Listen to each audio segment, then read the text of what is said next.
Do you love your wife? Yes. Prove it. Like, what's the metric? Give me the number that helps me know, right? Because when you met her, you didn't love her. Now you love her, right? Tell me the day the love happened. It's an impossible question. But it's not that it doesn't exist, it's that it's much easier to prove over time, right? Leadership is the same thing. It's about transitions. So if you were to go to the gym, it's like exercise, right?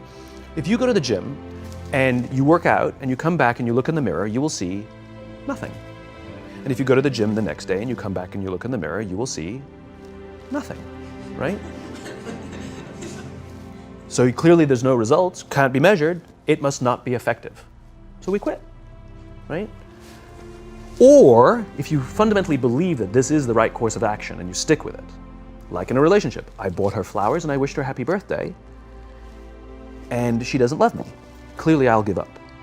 That's not what happens. If you believe there's something there, you commit yourself to an act of service. You commit yourself to the regime, the exercise. You can screw it up.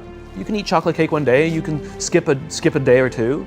You know, it allows for that. But if you stick with it consistently, I'm not exactly sure what day, but I know you'll start getting into shape. I know it. And the same with the relationship. It's not about the events. It's not about intensity. It's about consistency, right? You go to the dentist twice a year, your teeth will fall out. You have to brush your teeth every day for 2 minutes. What does brushing your teeth twice a day for 2 minutes do? Nothing. Unless you do it every day, twice a day for 2 minutes, right? It's the consistency. Going to the gym for 9 hours does not get you into shape. Working out every day for 20 minutes gets you into shape. So the problem is we treat leadership with intensity. We have a 2-day offsite, we invite a bunch of speakers, we give everybody a certificate, you're a leader, right? Those things are like going to the dentist. They're very important, they're good for reminding us or getting us back on track, learning new lessons, but it's the daily practice of all the monotonous, little, boring things like brushing your teeth that matter the most. She didn't fall in love with you because you remembered her birthday and bought her flowers on Valentine's Day. She fell in love with you because when you woke up in the morning, you said good morning to her before you checked your phone. She fell in love with you because when you went to the fridge to get yourself a drink, you got her one without even asking. She fell in love with you because when you had an amazing day at work and she came home and she had a terrible day at work, you didn't say, yeah, but let me tell you about my day. Right. You sat and listened to her awful day and you didn't say a thing about your amazing day. This is why she fell in love with you.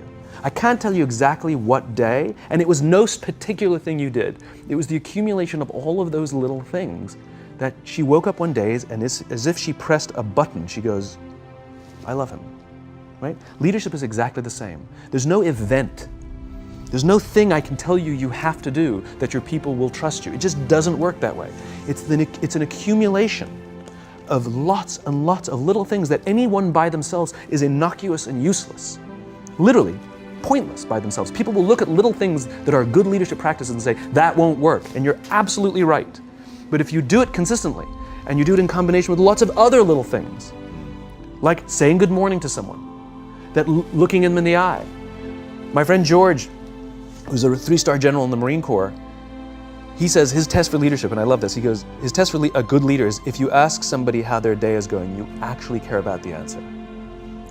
The number of times we're walking to a meeting, we're rushing, we go, how are you? Not good, I gotta get to you later, I'm late for a meeting. Right. If you ask the question, you were standing there and you were listening to the answer. It's those little innocuous things that you do over and over and over and over that people will say, I love my job. Not I like my job. I like my job means, yeah, the challenge is great, they pay me well, I like the people. I love my job means, I don't want to work anywhere else. I don't care how much somebody else is willing to pay me. I'm devoted to the people here, and I care desperately about the people here as if they were my family. In business, we have colleagues and coworkers. In the military, they have brothers and sisters. That's how they think of each other. If you really have a strong corporate culture, the people will think of each other like brothers and sisters. It's like a family, right? No, brothers and sisters. Deep love. Fight, but the love doesn't go away. Bicker, the love doesn't go away.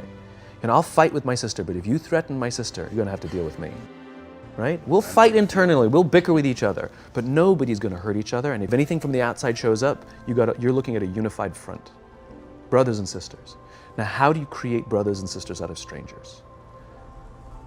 Common beliefs, common values, parents, in other words, executives who care about their children's success, who care to raise their children, teach them skills, discipline them when necessary, help them build their self-confidence so that they can go on and achieve something more than you could have ever imagined achieving for yourself. That's leadership.